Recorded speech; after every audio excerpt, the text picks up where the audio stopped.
Hello विद्यार्थियों, विषय सांख्यिकी क्लास 12th चैप्टर 2 रेखीय सहसंबंधांक और मैं आपकी टीचर योगी स्नेहलता। आज हम विकीर्ण आकृति के द्वारा इसका सहसंबंध हम देखते हैं।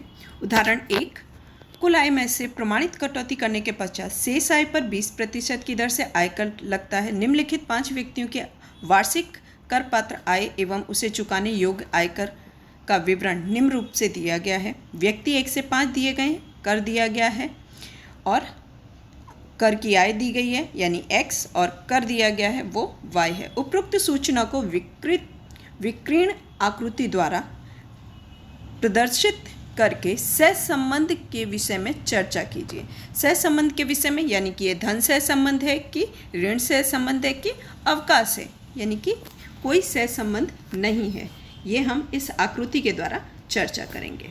ठीक है, यहाँ पे हम आसानी से देख सकते हैं कि x और y के क्रमिक जोड़ दिया गया है 50, 10, 30, 6, 18, 80 और 16, 20 और 4 तथा 100 और 20 के अनुरूप आलेख बनाना है। तो यहाँ पे आलेख दिया गया है, उस आलेख के अनुसार यहाँ पर आलेख दिया गया है। यहाँ पे आलेख है और उस आलेख के द्वारा हम उसे आराम से कह सकते हैं कि यहाँ पे इस तरीके से x है और ये y है। यहाँ का बीच का अंतर है y का 4 का दिया है, 4, 8, 12, 16 और 20। यहाँ पे 20, 40, 60, 80, 100 यानी कि यहाँ पे 20 का अंतर दे रखा है।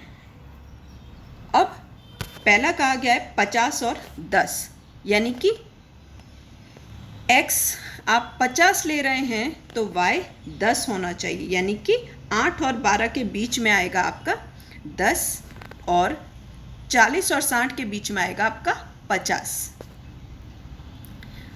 उसके बाद है 30 और 6, 30 आपका 20 और 30 के बीच में और 6 यानी कि 4 और 8 के बीच में यानी कि 6।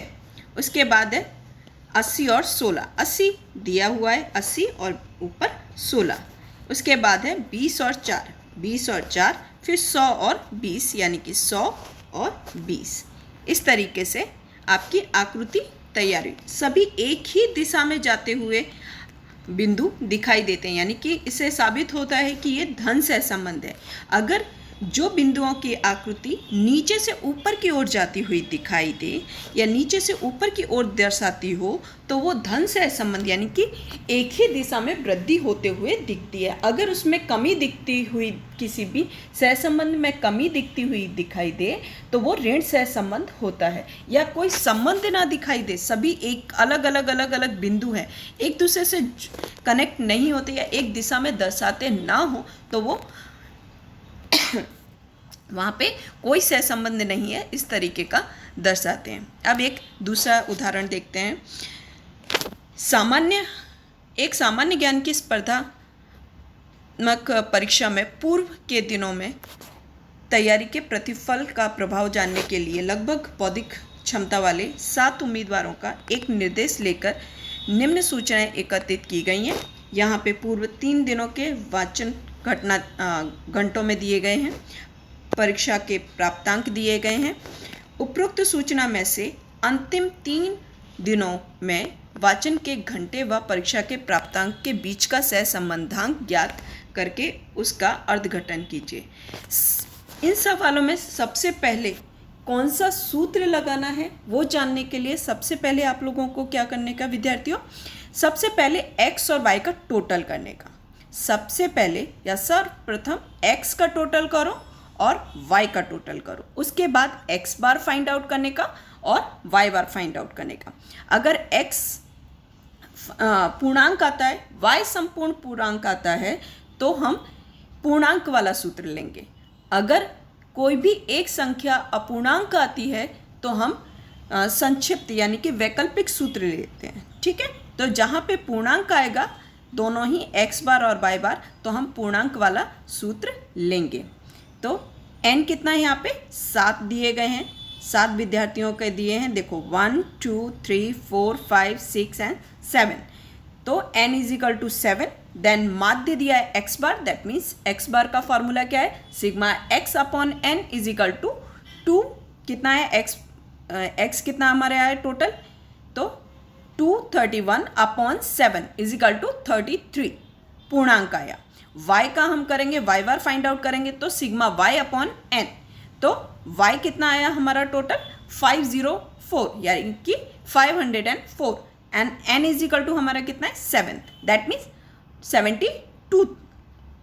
अब हमें पता है कि यहाँ पूर्णांक का सूत्र लगाना है, तो पूर्णांक का सूत्र लगाएंगे तो r is equal to sigma x minus x bar y minus y bar upon sigma x minus x bar का होल स्क्वायर, अंडर रूट में है पूरा, sigma y minus y bar का होल स्क्वायर।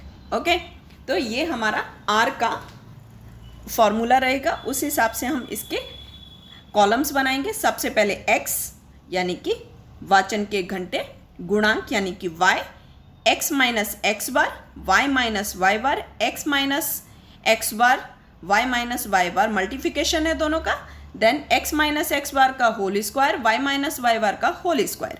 तो x का हमने total किया 231 और y का टोटल आया 504 यानी कि 504 और 231। अब x माइनस एक्स बार, x हमारा कितना है 25 यानी कि 25 और x बार कितना आया था 33। 25 माइनस 33 करेंगे तो कितना आएगा -8 और 38 minus 33 5, 30 minus 33 -3, 28 minus 33 -5, 34 minus 33 1, 40 minus 33 7, 36 minus 33 यानी कि 3।